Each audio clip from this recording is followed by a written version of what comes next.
Good afternoon. Give me a second here. Brother David wanted me to turn this on.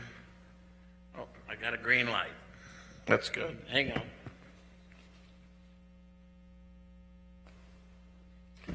All right. To be fair, okay, I'm going to be 62 next month. I have no memory of that interview. So we want to believe it's true, but I have no memory of that, although I did work on the Lifeline, and I know I did an interview once. But anyway, yes, my name is Jeff, and Jeff Martin. I attended here from 82 to 1986, and unlike a lot of you, I did not meet my wife here. I met her at church back at home in Madison, and after I finished my internship, we got married a month later, and then we moved back to Illinois because I attended Trinity College, now Trinity University. And when I graduated in the spring of 88,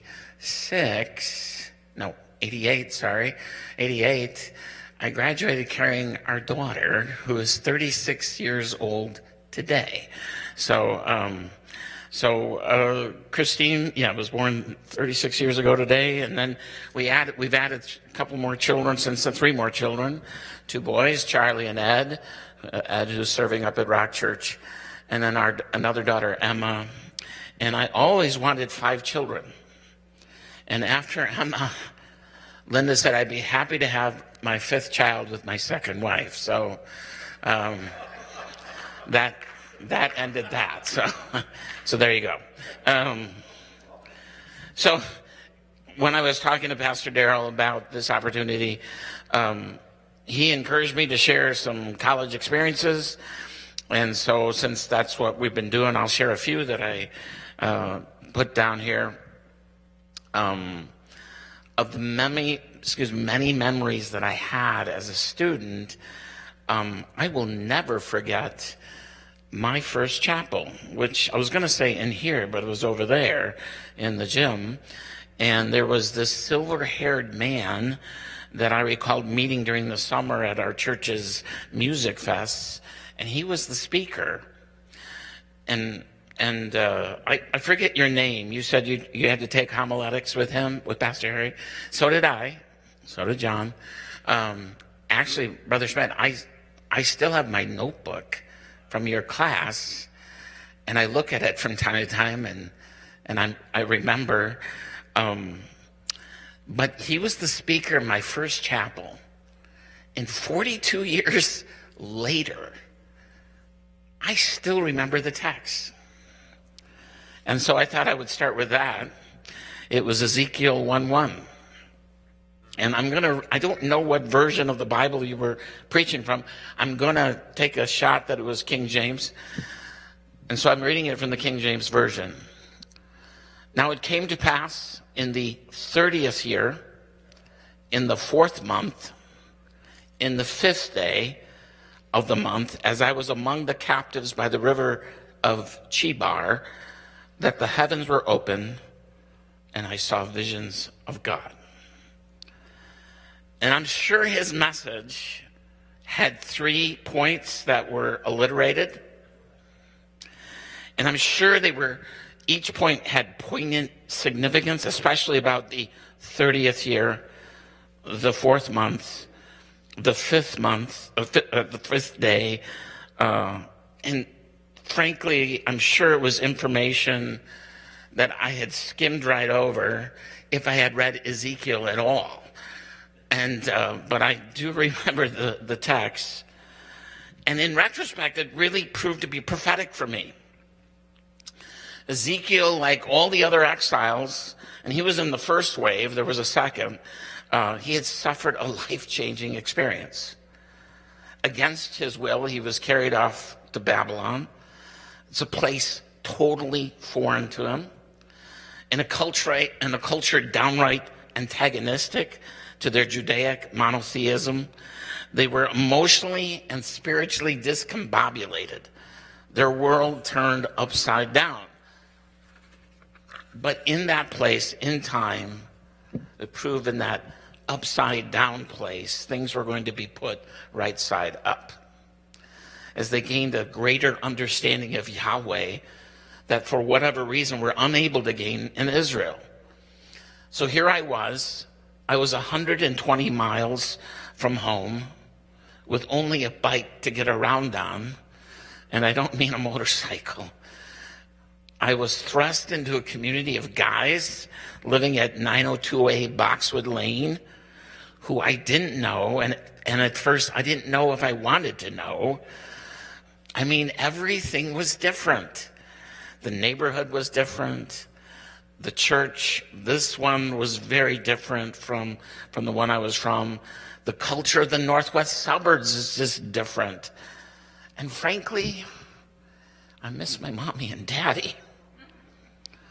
But just like a lot of you shared over the course of my time here, I did experience new visions of God. Of course, I'm supposed to say it was my instructors in the classes I took. And I was trying to think, what was my favorite class? I was telling John, I couldn't remember. You know, I do remember this. Oh, my goodness. Life of Christ. Someone said Life of Christ. I don't remember the guy's name. But I know that one of the assignments is that we had to read all 4 Gospels. And like a very poor student, I waited to the last 2 days. And so did some of my other housemates. I won't say their names in case some of them are here. But I remember one got it on tape, put it on, and he went to sleep. And he said, osmosis. It's all getting in there by osmosis. Yeah. Anyway. But in all truthfulness, just like so many of you have said, it was the relationships I formed here. And that have been so profound for me. As Pastor Brother Schmidt referred to, I'm sorry, now you're calling each other pastors. When I was here, that was one of the weirdest things for me. I didn't come from a brother church, brother, sister, this. Everybody went by brother. So Brother Merrill, Brother Schmidt. So you're going by pastor now. So, and I love you too much to just call you Harry. So I'm sorry if I'm tripping over your name, but the school used to have a publication called The Lifeline. And that kind of thing interested me. So Valerie Bloom, who was the register administrative assistant for many, many years at the college, I ended up working with Valerie a lot. And we would every month or however often it went out. Some of you probably remember an old hymn called Throw Out the Lifeline. That was our song. Throw out the lifeline, get it out. And but Valerie and I have remained in contact over the years through text, through phone calls. She just called me yesterday because she couldn't be here today. And so I have so appreciated her friendship. This will date me. During my time here, Michael W. Smith came out with his signature song, Friends. And there were 2 fellow sisters that I went to school with, Lisa Hansen from my home church and Carla Jerica, now Carla Goldsmith. We, especially later, like when we were juniors and seniors, we hung out a lot. In fact, we formed a little club called the SFs, the Special Friends. And that song was our theme song. But first and foremost, really, is the friendships that I had at 902A Boxwood Lane. John, you're one of my oldest friends, one of my best friends. This guy and I, we talk probably once a month over, it was a long time ago that I was a student here. But that group, we became thick. And we, even by our second year, we only lived, it was 2 years that I was here that they used Boxwood Lane. We became known as the Boxwood Brothers, and we even had T-shirts to prove it.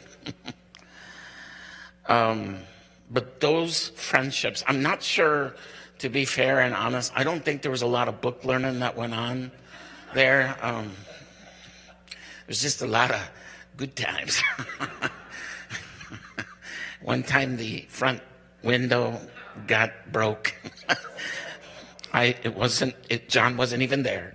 So we were all in the dean's class, or dean's room, Brother Schmidt. And the two perpetrators had got into a wrestling match. And, the window got cracked. And so one of them was crying. And John's just like, I'm just glad it wasn't there. But there were such formative years for me, such formative friendships. And I'm really grateful for you, John, and just the gifts that you left inside of me. I'm really grateful. And so that was then. This is now. So I've given this a lot of thought. Are you supposed to be done at 3? Am I supposed to be done at 3? No, okay, all right. Yeah, it's like, give me a thought. I've given this a lot of thought, and so I've served the same fellowship for over 32 years. And those of you who are pastors, you know this. Pastoral preaching, it's different than taking on the road preaching. Pastoral preaching is all contextual. You're having an extended conversation with a group of people over the long period of time. Taking it on the road preaching is a whole different gig. All that to say, you all make me very nervous. All right, so I hope I can leave a small gift with all of you. Okay. My text is Colossians 4:17, and forgive me if I'm not using a Bible. I just printed in my notes, but I'm using, I don't remember what version. I think it's the New Living Translation. It's a one-sentence verse. Tell Archippus, see to it that you complete the ministry you have received in the Lord. There's a guy named Steve Farrar, and about 30 years ago, he wrote a book called Finishing Strong. And in the opening pages of that book, he shares a conversation that he had with his future father-in-law, who was a pastor. And while he was training for ministry, his future father-in-law said this to him. It has been my observation that just 1 out of 10 who start out in full-time service for the Lord at 21 are still on track by the age of 65. They're shot down morally. They're shot down with discouragement. They're shot down with liberal theology. They get obsessed with making money. But for one reason or another, 9 out of 10 fall out. So I remembered that quote, looked it up, and then I went searching for a figure, and honestly, I didn't look that long. But I did find a group, the Urban Ministry Institute, and according to them, and I don't know how recent these statistics are, but 1,500 pastors leave the ministry permanently each month in America. 7,000 churches close each year in America. And 50% of pastors' marriages end in divorce. I don't know how they gauge that, and I'm assuming it's more than anecdotal. But whether they're accurate or not, I do know this, that a good many of my former classmates are no longer in pastoral ministry. It's not just that. They no longer profess Christ. In our small fraternity, the Boxwood Brothers, that was 82 to 83, 2 now live an alternative lifestyle. And another has hijacked what I would say a spiritual gift of evangelism and turned it into a very lucrative sales business in the auto industry. Now, if he was a Christian businessman and using his ability to turn a profit and then supporting ministry, that would be awesome. But he left his wife and pursuing, as far as I know, because we're no longer in contact, nothing but worldly gain. And I haven't even mentioned other classmates. CLC has never had a big student body at one time. But of several other classmates that I know of while I was a student here that used to gather in that chapel to worship, to pray, to be schooled in the Word, who no longer profess Christian faith. It has nothing to do with Christian Life College. It's just the facts. So there's got to be something to that 1 out of 10 figure, being unable to finish the work God gives us each to do. And so this message, I knew that some of you are worship leaders, some of you are serving in other kinds of ministries, some people are lay ministers, but I'm hoping this touches some part of your life. So let's just talk a little bit about Pastor Archippus. He shows up twice in the New Testament, and forgive me if you all know this, then it's just a matter of review. The first time is in Paul's short letter to Philemon. You know the story. Onesimus was the slave of Philemon, a friend and Christian brother of Paul, who had escaped, but somehow made his way to Rome and found Paul, who was incarcerated there. In time, Onesimus puts his trust in Jesus, and eventually Paul encourages him to return to Philemon and asks his forgiveness for escaping. Slavery was a common institution in the Roman Empire, and slaves had no rights. And so Onesimus could face corporal punishment for returning to Philemon.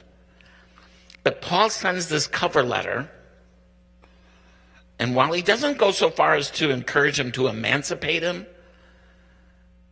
he does encourage him to forgive him and welcome him. And if you will, plant a seed that in time the idea of slavery would become anathema to Christians. The implication, of course, is that the gospel changes everything, even age-old institutions. He's referencing a greeting there, which says, "To Philemon, our dear friend and fellow worker, also to Apphia, our sister, and to Archippus, our fellow soldier." I'm a big fan of the message. If you judge me because of that, I'm sorry. But I love the message. And it says, "I write this letter to you, Philemon, my good friend and companion in this work.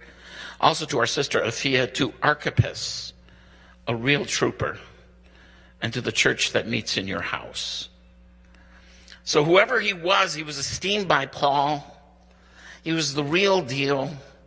He was a good soldier of Jesus. The second reference to Archippus is in the letter to the Colossians, which is the text I quoted today. Now, while opinions vary, at least many believe that he was a pastor serving in one of the house churches in Colossae. Colossae was a fairly well-to-do city in the region of Laodicea, of Revelation fame. And according to the traditions in both the Roman Catholic and Eastern Orthodox family of churches, he ranks a feast day, which says something about his legacy and underscores that, per Peterson's paraphrase, he was indeed a real trooper. He was a faithful witness of Jesus, dealing with whatever stuff he was called on to do in Colossae. And Paul's counsel to him, finish the work. Now, I can read that a couple ways. Either he's exhorting a young man who's showing sign of wavering to be strong and hang in there, or it's a general encouragement to the same young man to keep on keeping on. Either way, the exhortation is the same. Finish the work. Finish what you started. Finish what you've been given to do. And by implication, don't quit. So whatever our ministry assignment is, whatever God has given you to do, we got to keep at it. Keep on keeping on until it's clear he's given us something to do or something else to do.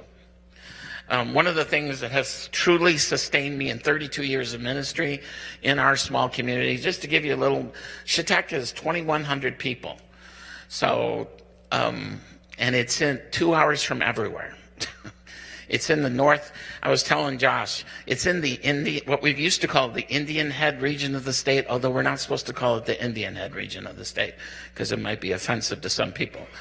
But it's in the northwest part of the state, and it's this quaint little town that we swell during the summer when all you Illinois folk come up to visit. And we hope that the police keeps an eye on you guys. So, but one of the things that has sustained me is there is a group that meets every Tuesday morning throughout the calendar year that I affectionately refer to as the Breakfast Club. Not the movie. We're not delinquents. These are pastors. These are missionaries. These are ministry types. And anyone who can gather at a local Shatek eatery. We move around every month. And we gather. Our agenda is simple. We're going to have breakfast. We're going to have coffee. We're going to have fellowship. And then we're going to pray. And so this group is just a wonderful group of guys. They're coming from different points of the compass. We got a Lutheran guy. We've had a Methodist guy. We've had Pentecostals guilty. We have evangelicals. We even have a Baptist. And anybody who knows about Baptists, God love the Baptists, but when a Baptist wants to join a group like that, that's saying something. And we gather together every Tuesday, and our senior leader is Pastor Norm. And I'll tell you about Pastor Norm. When we gather together, there's a lot of laughter, there's a lot of joking, there's a lot of talking shop. Sometimes, I should say, there aren't a lot of Bear fans up in our neck of the woods. But because of our proximity to Minnesota, I'm from Madison. I got to tell you, when I was living there, Bear Week, 2 most intense weeks of the season. When the Packers really stunk, we didn't care so long as we beat you guys, you know? Yeah, I know. Right, okay. Anyway, but Viking Week, we got enough Viking fans to make that week interesting at the Breakfast Club. Frankly, these guys make me better. Even when we have this robust discussion sometimes, not about Jesus, just about things that, well, get a bunch of pastors, then you got 3 opinions, that kind of thing. But our senior member is Pastor Norm. He serves a local evangelical church. Not only does he outrank us in years living, but also in years served. And there's this matter of who's been in Shatek longer. Fun fact, if you're talking consecutive years served, I win. But if you're asking in total years served, it's Norm, because he's on his 2nd stint serving this church. He served for the first time in the 70s and early 80s, and then he moved to Florida and served there and returned in the mid-90s to Shatek.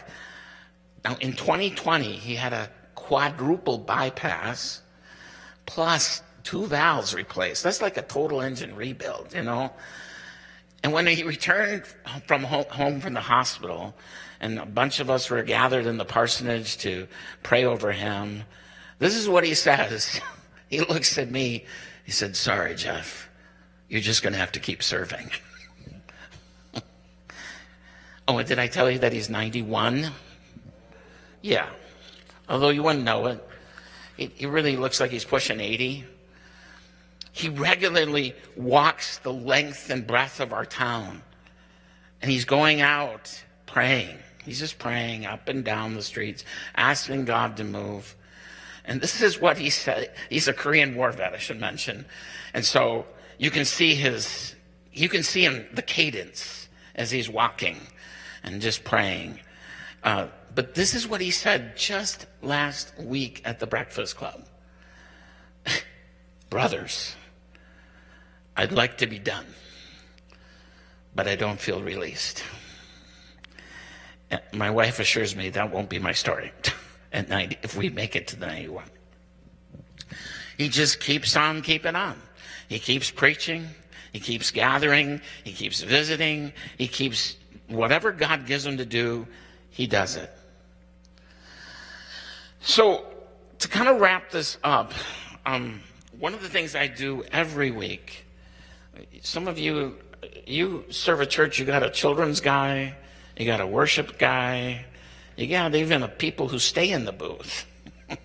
Yeah, I got a person who walks away. So I'm in a small church. You're the everything guy. You know, are you the senior pastor? I'm the only one here. So I do I call it my children's chat.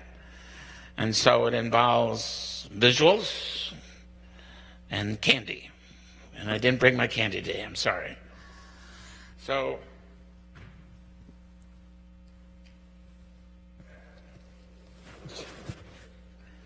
all right. In the first decade of the 21st century, first decade and a half, I should say, I was a fairly avid runner, running many different races of various lengths and creating my vast T-shirt collection as I did so. And in 2001, I ran my very first marathon, Grandma's Marathon, 26.2 miles between Two Harbors and Duluth, Minnesota, most along Highway 61. They call Duluth the air-conditioned city on account of its proximity to Lake Superior, except every time, and I do mean every time I ran Grandma's, and I ran 5 of them, it was never, ever cooler by the lake. It was positively torpid. And so all long races, like the marathon, have 3 elements to them. And for our setting, providentially, they all start with E. I thought, this is too easy. Expectations, experiences, and the end game. So let me just talk quickly about expectations. In those days, there was a lottery to get into Grandma's. So winning a golden ticket was a really big deal.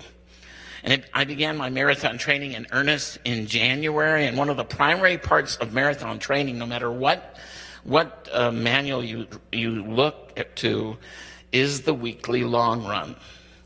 And as you slowly build your mileage, your long runs increase accordingly. 16 miles, 18 miles, finally 20 miles, before you end to taper and peak to race day. The idea behind it is not only you're trying to build stamina, but you're tricking your mind into the idea, I really can run that far. So based on my training, just what I remember in my first marathon, I did 8 of them, and a couple of ultra marathons. And what's an ultra marathon? Anything longer than a marathon. And I did a couple of those. My last long run in mid-May, I laid down 20 miles in a little over 3 hours.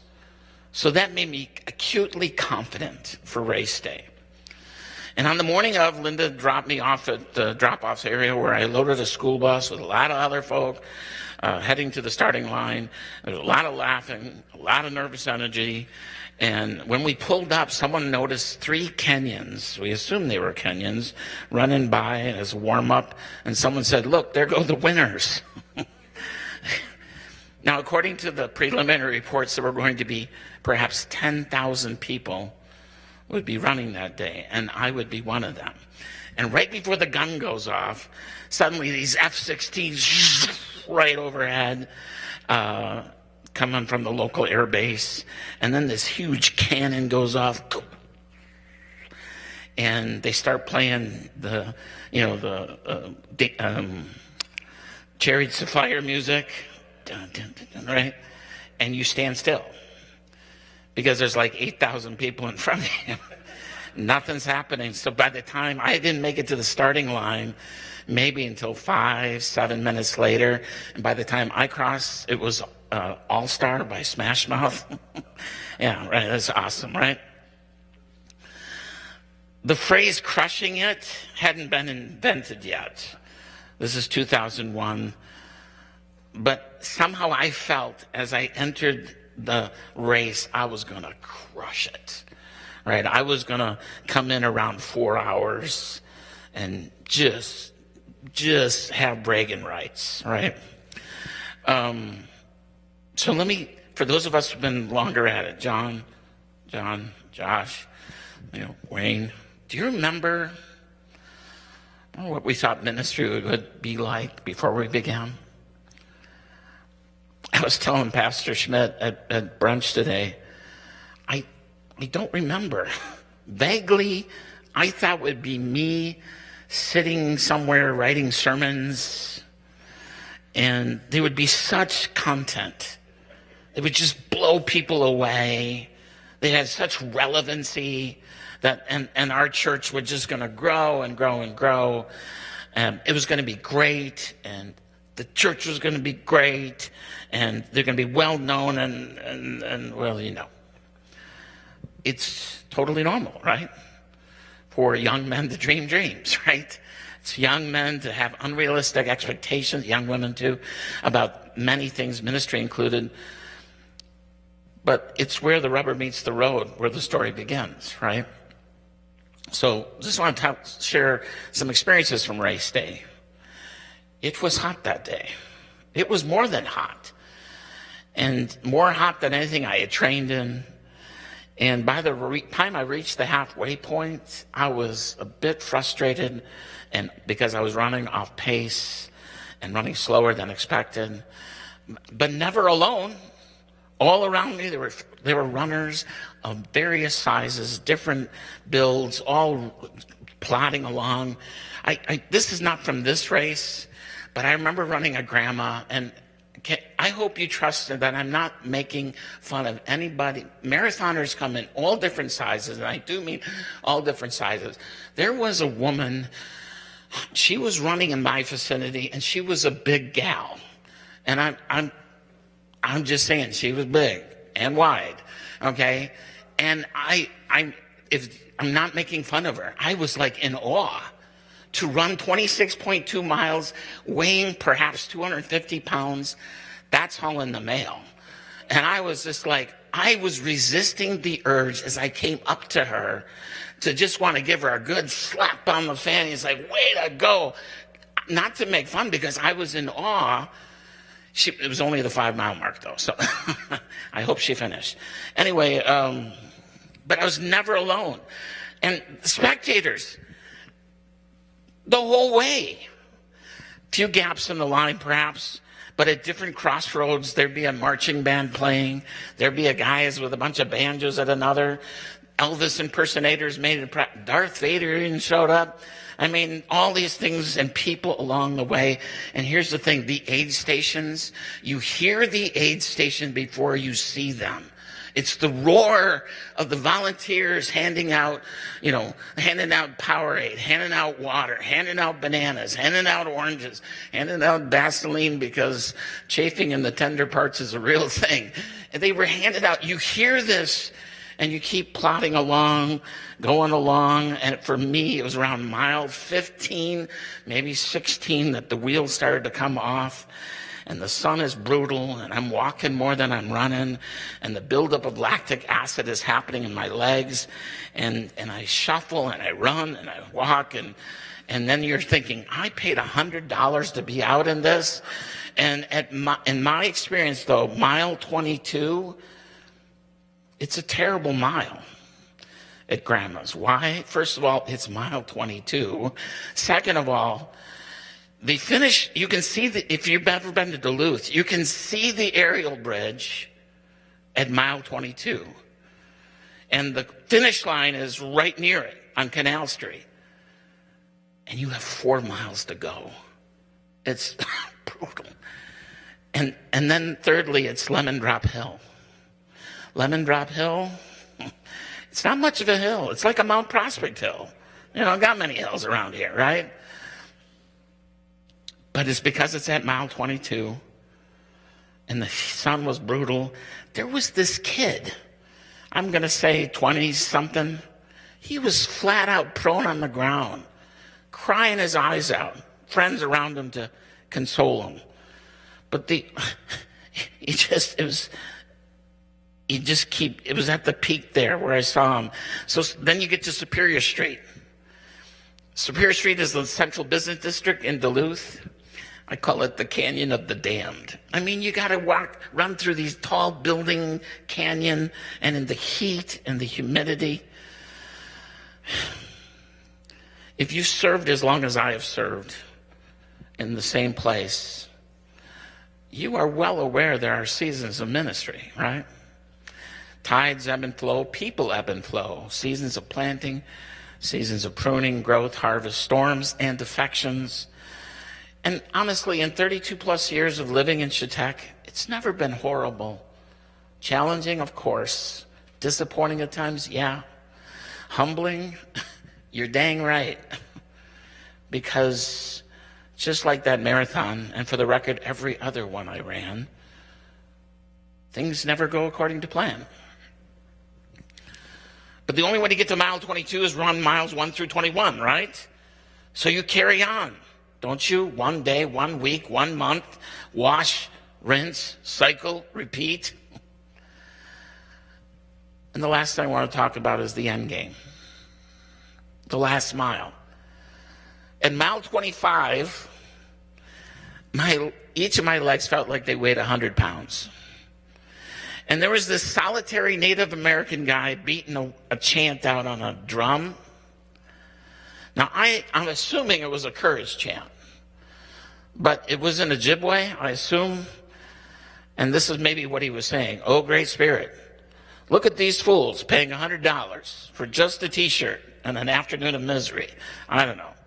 And then when you reach the Duluth Entertainment Center, you're about 3/4 of a mile from the finish line. And I felt totally and completely spent, deflated, in pain. And then, out of nowhere, someone begins yelling. I don't know if it was at me. I don't know if it was someone in my vicinity, but this is what they say. You're a finisher. You're going to finish. You're a finisher. It was like a tiny drop of adrenaline. And it propelled me, shuffled me along. You've ever been to Duluth, you know that down in the canal part of the city, there's the big red boat, the William A. Irvin. And as I moved past the boat, that's when I saw them. There were 3 ladies running hand in hand. They were running hand in hand. I was close enough to hear one of them say to the lady in the middle who was clearly struggling, she said this, "It's just around the corner. And then you'll see the finish line." And you know, when someone's been there ahead of you, it brings strength to those who haven't. Which reminds some of us who are getting gray in our hair and or we're losing hair, how much we can encourage others in our journey to the finish line, right? Remember those Kenyans I told about? Yeah, they crossed the line something like 2 hours, 15 minutes, something like that. So by the time I turned the corner onto the home stretch, yeah, they're long gone. They're gone. But you know what I found? Hundreds and hundreds and hundreds of people still cheering you on to the finish line. Cheering you on, cheering you on. And when I came up to finally to the home stretch, as I'm coming across the line, my goal had been to do this. But according to the official photo finish, this is what they caught. Right? So you cross the line. At 5 hours, 24 minutes, 37 seconds, totally exhausted and defeated. They cut the computer chip off your shoe, and then a guy walks up to you, and he puts this medal around my neck, and he looked at me and said, "Congratulations, sir, on a remarkable achievement." There was no emotion, no tears, nothing. There was just like, "Can I sit down?" The tears came the following week. So these days I think about my time in Chetek, or how I got to Chetek this way. I'm speaking, work with me. I went to Jesus and said, "I'd like to be a pastor." And he said, "Okay.